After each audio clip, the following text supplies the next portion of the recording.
तो I am Ajay Prakash from संस्कार abroad consultancy. आज हम मिल रहे हैं अपने पुराने स्टूडेंट राकेश सैनी से। तो इनसे अपन सिंगापुर का एक्सपीरियंस लेंगे, इनसे पूछेंगे कि इनका एक्सपीरियंस कैसा रहा। स्टडी कंप्लीट इनकी जस्ट अभी हुई है, तो इनको जो इंटर्नशिप मिलती है उसके बारे में, और जो 6 मंथ ये सिंगापुर में रहे थे इनकी जर्नी कैसे स्टार्ट हुई है उसके बारे में हम इनसे पूरा क्वेश्चन करेंगे। तो सबसे पहले आप अपना परिचय दीजिए। आपका नाम? सर मेरा नाम राकेश सैनी है। अच्छा, राकेश सैनी है। तो राकेश, आप राजस्थान से हो, और राजस्थान में कहाँ से हो आप? वो थोड़ा डिस्ट्रिक्ट है, गाँव कारी है। गाँव का एरिया आपका। तो राकेश, किस तरह से आप संस्कार में आए? आपको संस्कार का मालूम कैसे पड़ा कि ये संस्कार कंसल्टेंसी है, या फिर बहुत सी कंसल्टेंसी होंगी, आपके दोस्त भी यहाँ होंगे, तो आप संस्कार में आने का रीज़न क्या है? सबसे पहले तो ये बताइए। संस्कार में आने का रीज़न ये था कि मेरे 1-2 फ्रेंड थे, वो आपके थ्रू या आपके मतलब आए थे। वो फिर मेरे को कॉल किया कि वो ऐसे वैसे इस तरीके से मैं आया हूँ, जब मेरे संस्कार सीकर से बोले हाँ उसके थ्रू मैं आया था, ठीक है स्टडी वीज़ा है, मेरे को ठीक है उसके थ्रू आया था। ठीक है। तो राकेश, आपके जो दोस्त आए थे उनका एक्सपीरियंस हमारे साथ अच्छा था? हाँ अच्छा था सर, तभी उसने बोला मेरे को अच्छा था। ठीक है। तो राकेश, आप अपना एजुकेशन बैकग्राउंड बताइए। आपने 12th किया है या ग्रेजुएशन किया हुआ था आपने? नहीं सर, मैंने 12th किया है। 12th कब किया था आपने? सर मैंने 12th किया था 2012 में कंप्लीट किया था। तो 2012 में आपने 12th कंप्लीट किया था और 2023 में आप आए हो। तो इट मीन्स ये तो लॉन्ग गैप हो गया, लमसम 10-11 साल का गैप हो गया। तो इस 10-11 साल की पीरियड में आपने क्या किया? सर मैं वहाँ पे कारपेंटर का काम करता था। कारपेंटर का काम करते थे आप? कारपेंटर का। अच्छा, तो अब मैरिड हो आप? हाँ सर मैरिड हूँ। तो राकेश, एक चीज़ मेरे को थोड़ा कंफ्यूज करती है, क्योंकि अपन राजस्थान बैकग्राउंड से हम, तो कहने का मतलब है कि भाई 2012 में एजुकेशन कंप्लीट किया, फिर 10-11 साल का इतना लंबा गैप, फिर अचानक पढ़ने का या सेटल होने का, ये क्या रीज़न रहा? दोस्ती रहे या फिर कोई और खुद का भी रिसर्च था? नहीं सर, उसमें खुद का भी रिसर्च था भी। मैंने 10-12 साल जैसे कारपेंटर का काम किया, फिर मैंने सोचा कि मैं थोड़ा एजुकेशन कर लूँ या कहीं से डिग्री वगैरह डिप्लोमा वगैरह ले लूँ। तो मेरे को अच्छी कंट्री सिंगापुर ही लगी कि वहाँ से मेरे कॉलेज भी हो जाए, डिप्लोमा हो जाए। तो आपने यूके, कनाडा, ऑस्ट्रेलिया क्यों नहीं चूज़ किया? एजुकेशन गैप की वजह से और बजट की वजह से, कि भाई शुरू में ये इतना लंबा बजट भी हो, हाँ सर, मेन तो बजट ही है और गैप भी बहुत ज़्यादा था ना? हाँ हाँ। तो फिर आपने सोचा कि ऐसी इंग्लिश कंट्री चूज़ कर लूँ जहाँ पे लैंग्वेज भी इंग्लिश हो और मुझे डिफ़िकल्टी भी ना आए। या। तो राकेश, एक चीज़ मैं और ये पूछना चाह रहा हूँ आपसे कि आपके दोस्त थे यहाँ पर, मैंने सिंगापुर में एक ट्रेंड देखा है भाई, हम तो मल्टीपल कंट्रीज़ का करते हैं, तो लोग कहते हैं कि सर सिंगापुर के बारे में कि यहाँ थोड़ा दिक्कत रहता है, या फिर ये महंगा है, या फिर 1 साल बाद में मैं क्या करूँगा। तो इस तरह के काफ़ी क्वेश्चंस रहते हैं, उन पे अपन बाद में डिस्कस करेंगे। तो एक चीज़ ये बताइए, जैसे आप संस्कार में आए तो आपको जो वीज़ा प्रोसीजर था, जो चार्ज था, जैसे हर कंट्री का या हर कॉलेज का एक बजट होता है, तो हम अप्रोक्स पूरा बजट बताते हैं आपको भी। आपने भी पूछा था कि सर आप 4.5 लाख बता रहे हो, और याद है आपको, आपने बोला था सर आप 4.5 लाख बता रहे हो, मैंने तो कॉलेज फीस देखी है जो 3,80,000 है, याद है ना? फिर बोला था आपको। हाँ, तो मैंने आपको समझाया कि भाई एयर टिकट भी आपका लगेगा, यहाँ हो गया, आपका मेडिकल भी होगा, कार्ड भी बनेगा, 1 मंथ का आपको स्टे भी लेना है, फ़्लाइट भी है, वीसा भी है। तो आप ये बताइए कि आपकी जो जर्नी थी हमारे साथ, उसमें कितना समय लगा? आप जैसे पहले आए, आपने डॉक्यूमेंट दिए, उसके बारे में पूरा विस्तार से बताइए। सर विस्तार से तो मेरे को आपने 1 महीने का बोला था कि 30 दिन में हो जाएगा काम, पर मेरे साथ 25 दिन में अप्रूवल आ गया था। हाँ चलो, आपका आ गया था। हम ये भी चीज़ बोलते हैं कि अगर आपका वीसा नहीं आता तो कोई चार्ज नहीं होगा, सिर्फ सिंगापुर और मॉरिशस के लिए। हाँ बोला था। दूसरा ये कि आपका 25 दिन में वीसा आ गया, तो फिर आप सिंगापुर को तो जानते नहीं थे, आपके फ्रेंड तो थे पर इतना जानते नहीं थे। फ्रेंड तो थे पर इतना नहीं जानता था। तो फिर आपको हमने एयरपोर्ट पिकअप दिलवाया था या नहीं दिलवाया था? नहीं सर, दिलवाया था। आपको हॉस्टल में ड्रॉप करवाया था या नहीं करवाया था सर, करवाया था। बंदा आया था लेने के लिए, हॉस्टल में करवाया था ड्रॉप। भाई हॉस्टल का जो चार्ज है वो तो आप ही पे करते हो, लेकिन ये है कि भाई हम आपकी पूरी हेल्प करते हैं। तो फिर आपकी कॉलेज थी, कौन सी कॉलेज थी आपकी? कॉलेज सर IIM से। और कोर्स कौन सा था? Course advance diploma. Advance diploma, hotel management. Hotel management. तो होटल मैनेजमेंट और ये टूरिज्म वाला चूज़ करने के पीछे वजह, अपॉर्चुनिटी जॉब ज़्यादा है इसलिए? जॉब भी ज़्यादा है, पर फिर भी अपन जैसे प्रैक्टिकल कोर्स है। हाँ डिप्लोमा कर लिया, जैसे इंडिया में भी अपन काम कर सकते हैं 5 स्टार होटल में। हाँ वो भी चीज़ है। मेन पर्पस तो मेरी यही और था। दूसरा ये भी था, अभी इतने टाइम हो गया एजुकेशन छोड़े हुए, तो प्रैक्टिकल कोर्स है तो इसमें फेल पास वाला सीन होता नहीं है ज़्यादातर। भाई आप रेगुलर कॉलेज जा रहे हो और अपने काम कर रहे हो तो आप 100% आप क्लियर ही हो जाता है। दूसरी चीज़ है कि जो शुरू के 6 मंथ आपका स्टडी था और 6 मंथ आपकी इंटर्नशिप थी, OJT जिसे ऑन जॉब ट्रेनिंग बोलते हैं, जो पेड होती है। तो एक सबसे बड़ा क्वेश्चन वर्तमान में सिंगापुर के बारे में यह आ रहा है कि बच्चे बोलते हैं कि सर सिंगापुर में जो शुरू के 6 महीने रहते हैं, वो बात सही भी है कि सर यहाँ जॉब करना अलाउ नहीं है। या फिर हमें कोई इश्यू हो गया तो आप एक ट्रूली एक्सपीरियंस बताइए कि भाई जो भी है बच्चों के लिए अपन कर रहे हैं, कि आपने जॉब किया था क्या, हाँ सर मैंने किया था। या फिर आप ही कर रहे हो, आपके सब फ्रेंड या नॉन कर रहे हैं? नहीं सर, मेरे फ्रेंड वगैरह सभी कर रहे हैं, पार्ट टाइम जॉब तो कर रहे हैं सभी। अच्छा, कर रहे हैं, मतलब ऑन रिस्क है पर कर रहे हैं, किसी को कोई दिक्कत हुई आज ना तक? सर कोई दिक्कत नहीं है अभी तक। कभी कोई ऐसा एक्सपीरियंस हुआ कि आपका फ्रेंड कोई काम कर रहा है, चलो अलाउ नहीं है, तो फिर उसको कोई दिक्कत हुई? कभी किसी ने पूछताछ के लिए आए हैं तो फिर क्या हुआ होगा? अगर इस तरह का इंसिडेंट आपने तो सुना होगा, लॉन्ग टाइम हो गया आपको। हाँ सर मैंने सुना था, मेरे एक फ्रेंड था जो रेस्टोरेंट में काम करता था, हाँ, तो किसी ने शिकायत कर दी तो फिर अमूम वगैरह आई थी। तो शिकायत करने का तो सिंपल सा सीन यही रहता है कि कोई पर्सनली कोई बड़ा इशू हाँ पर्सनली इशू था उसका, कोई फ्रेंड था, उससे झगड़ा हो गया था। हाँ, तो मैं तेरे को काम से निकलवा दूंगा, ये कर ये तो दूंगा। हर जगह तो ऑल ओवर इंडिया ही है, हम्म। बट वो यहीं काम कर रहा है, अभी कोई उसको दिक्कत नहीं। हाँ अमूम आई थी, उसको बोला ठीक है, वार्निंग दे के छोड़ दिया था। अभी भी वो वहीं पे काम कर रहा है, कोई दिक्कत नहीं है। कहने का मतलब है कि गवर्नमेंट को भी मालूम है कि लोग यहाँ जॉब करते हैं, हाँ, सर, बट गवर्नमेंट का कहने का मतलब है कि आप डिस्टरबेंस क्रिएट मत करो, आप अपने रिस्क पे काम करो, बस बदमाशी मत करो, शोर मत करो, झगड़े मत करो। Yes yes. इनको भी चीप लेबर मिल जाती है। तो आपको ये एक यहाँ पर क्या मंथली सैलरी मिलती है या आपको घंटे के हिसाब से मिलती है? सर कई मंथली भी है, कई घंटे के हिसाब से भी है, जैसे $10 घंटे के हैं। तो $10 तो इंडियन करेंसी में काफ़ी हो जाते हैं। हाँ सर 6-6.5 रुपये हो जाते हैं वीक के, सॉरी उसके 10 डेज के। हाँ हाँ। अगर आप घंटे के काम करो तो 650 होते हैं, और आप जितने घंटे काम करो उतना वो 650 से मल्टीप्लाई कर दो। तो अभी आपका एजुकेशन कंप्लीट हो गया, 6 मंथ हो गया, तो 6 मंथ होने के बाद जो जीती है वो आपकी लगी? हाँ लगी सर वो तो। और कितने डॉलर की है वो सर मेरे को 1300 + 300 दे रहा है। और रहना खाना? रहना खाना उसका ही है। और आपका ड्यूटी टाइम क्या है? ड्यूटी टाइम शाम को 5 बजे से लेके और 11 साढ़े 11 तक। संडे की छुट्टी है? संडे की छुट्टी। ठीक है। और पूरे दिन आप फ्री हो? मॉर्निंग में आप क्या करो या क्या नहीं करो? फ्री हूँ। हाँ, मतलब सुबह 9 से 5 शाम तक फ्री हो। ठीक है। और एक ये कि यहाँ पे जो रूम रेंट है या बच्चे जो रहते हैं या खाना वगैरह बनाते हैं, जो यहाँ पे मेट्रो है या बसेज हैं, वो सारा खर्चा मिला के महीने का कितना हो जाता है? सर महीने का अगर मोटा मोटी मानो तो 30-35 हज़ार रुपये हो जाते हैं इंडियन करेंसी। ठीक है। तो जो बच्चा अपना काम वहाँ मेहनत करना चाहे वो, तो उसको इशू नहीं है। जो यहाँ घर वालों से मंगाए तो वो 6 महीने पड़ता तो 1.5 लाख रुपए के लमसम उसको अपने मंथली ईयरली उसको मंगाने पड़ेंगे। हाँ मंगाना पड़ेगा। हाँ, तो डिपेंड, अगर आपका बजट है तो देन नो प्रॉब्लम। तो राकेश एक चीज़ में और ये जानना चाह रहा हूँ आपसे कि आप जब कॉलेज जाते थे तो आपने एजुकेशन छोड़े हुए तो काफ़ी टाइम हो गया।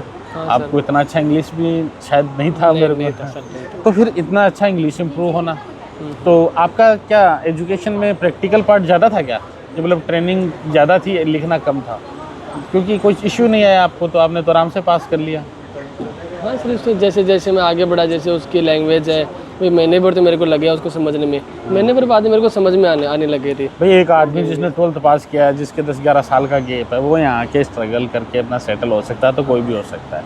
और आपका लमसम खर्चा तो मैंने बताया था 4.5 लाख के लमसम आया था, वो तो चलो कोई नहीं।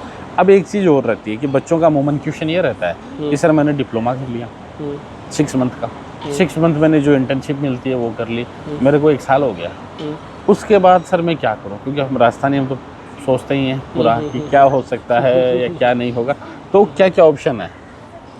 सर ऑप्शन तो है, जैसे वहाँ पे OJT वगैरह लगती है। जैसे आपके भी OJT लगती हाँ है? मेरी OJT लग रही तो है। आपके इसमें क्या अपॉर्चुनिटी है? वर्क परमिट की अपॉर्चुनिटी है? हाँ है सर, अगर मैं अच्छा काम करूँगा, टाइम पे जाऊँगा, टाइम पे आऊँगा, अच्छा काम करूँगा तो मेरे को वर्क परमिट मिल जाएगा। आपके पहले से जो लोग लगे हुए हैं वहाँ, जिस जगह आप जॉब कर रहे हो, तो वहाँ आपके जैसे किसी स्टूडेंट की OJT हो रखी है? हाँ सर पहले से ऑलरेडी 2 बंदे हैं जो OJT पे थे, उसका वर्क परमिट कन्वर्ट हो गया। तो कहने का मतलब है कि आपका वर्क परमिट लग जाता है, बस बशर्ते आपको काम अच्छा करना पड़ेगा, ये एक्सक्यूज से काम नहीं चलेगा। या ठीक है। और आपके साथ एक चीज़ ये और पूछना चाह रहा हूँ कि भाई जैसे आपका OJT हो गया, वर्क परमिट नहीं लगा, एक अब नेगेटिव बात पर आ रहे हैं, तो फिर क्या ऑप्शन है? सर ऑप्शन तो फिर जिस कॉलेज से अपन कॉलेज कर रहे हैं वहाँ पे जैसे हायर वगैरह डिप्लोमा डाल दो, 1 साल का मिलता है। तो हायर डिप्लोमा तो आप फिर क्या कमाओगे भाई? आप तो कह रहे हो 4.5 लाख रुपए का खर्चा आ गया, फिर आप हायर डाल रहे हो जो 1 साल 15 महीने का होता है, तो फिर आप वापस से 4.5 लाख ही खर्च करने पड़ेंगे या उसमें कुछ स्कॉलरशिप जैसा है? नहीं सर उसकी फीस तो हाँ, सर है सर है। हाँ मतलब उसकी फीस 3,500-4 हज़ार डॉलर है, 2-2.5 लाख रुपए है, हाँ, तो फिर 2-2.5 लाख आपको 15 महीने का और स्टे मिल जाता पर है। मैं तो सर वो 1 साल का होता है ना, हाँ, और उसमें टाइमिंग भी कम होता है, ज़्यादातर वो क्लासें ऑनलाइन होती है। तो कहने का मतलब 2 चांस हो गए, या तो आप अपने स्तर पे वर्क परमिट ढूंढ लो, या फिर आप यहाँ पर जहाँ काम कर रहे हो वहाँ अच्छे से करके सेटल हो जाओ, या फिर आप हायर डिप्लोमा डालो। हाँ 3 ऑप्शन तो सिर्फ सिंगापुर में ही हैं। और यहाँ पे शायद प्लेसमेंट एजेंसी भी हैं जो पैसे लेके भी आपको वर्क परमिट दिलाती है यहाँ पे। हाँ सर है।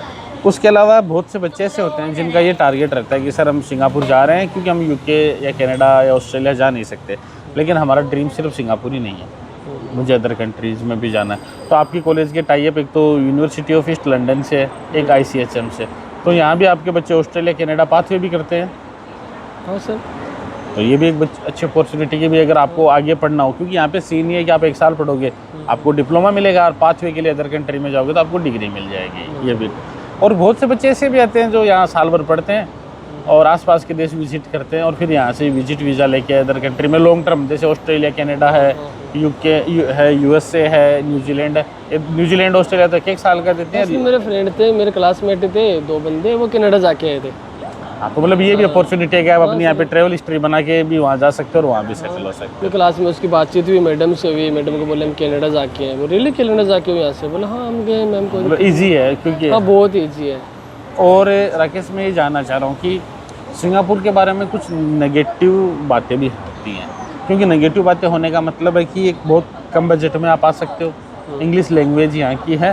फिर कुछ बच्चे आके नेगेटिव रूमर्स भी फैलाते हैं कि सर यहाँ तो काम में दिक्कत आती है, या फिर मैं क्या करूँगा, बहुत महंगा है। तो आप कहना क्या चाह रहे हो कि भाई बहुत महंगा है, इसका मतलब तो ये होगा कि भाई अर्निंग भी बहुत है?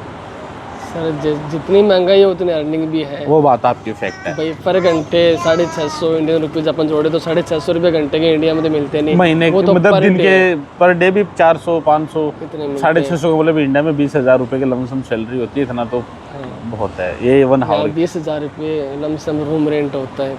हाँ, वो बात तो वही हो गई ना कि आप 3 दिन में रूम रेंट दे सकते हो यहाँ पे काम करके। इंडिया में भी आप काम करोगे तो आपको 5 दिन 4 दिन काम करके या 10 दिन काम करके आप रूम रेंट दे सकते हो। वो तो जैसा देश है वैसी कॉस्ट होगी।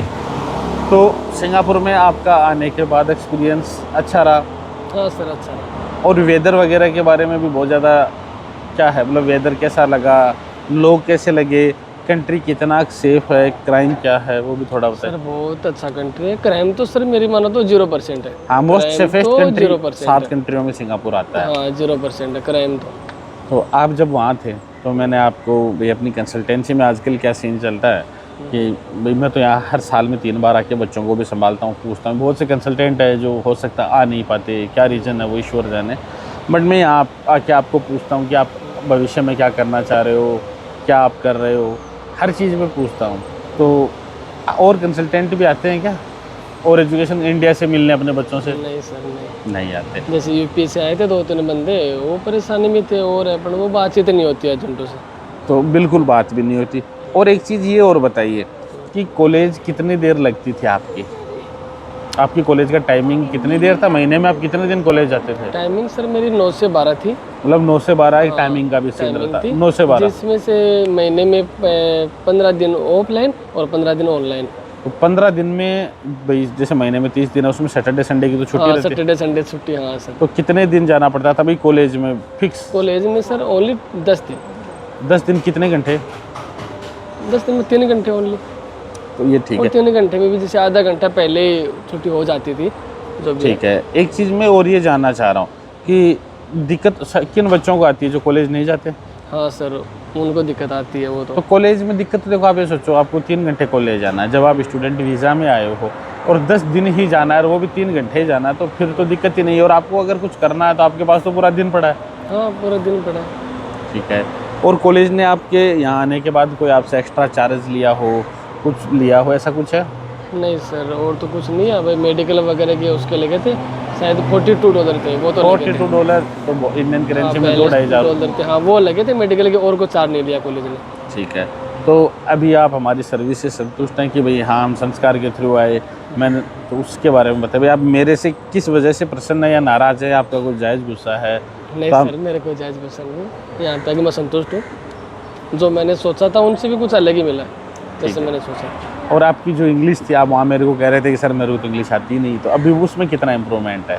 सर उसमें तो बहुत फ़र्क आ गया। रीज़न क्या? आप यहाँ पे इंग्लिश कंट्री है, यहाँ इन लोगों के बीच में रहे, तो वो तो ऑब्वियसली आना। सर बस यही है रीज़न। तो और स्टूडेंट्स को आपके क्या सजेशंस रहेंगे? अगर सपोज करो कल को कोई स्टूडेंट आता है तो मैं तो आपको हॉस्टल में भेजा है, तो फिर अगर कोई और बच्चे आते तो आप मदद भी करोगे? हाँ सर, क्यों नहीं करूँगा सर, करूँगा मदद। बिल्कुल, क्योंकि स्ट्रगल टाइम सबको देखना पड़ता है, पैसे पेड़ पे नहीं लगते, मेहनत आपको करनी पड़ती है। सही है सर। तो राकेश, क्या आप रिव्यू देना चाहोगे हमारे स्टूडेंट्स को कि हमारे थ्रू काम कराने के क्या बेनिफिट हैं, या फिर क्या कुछ बताइए आप हमारे बारे में?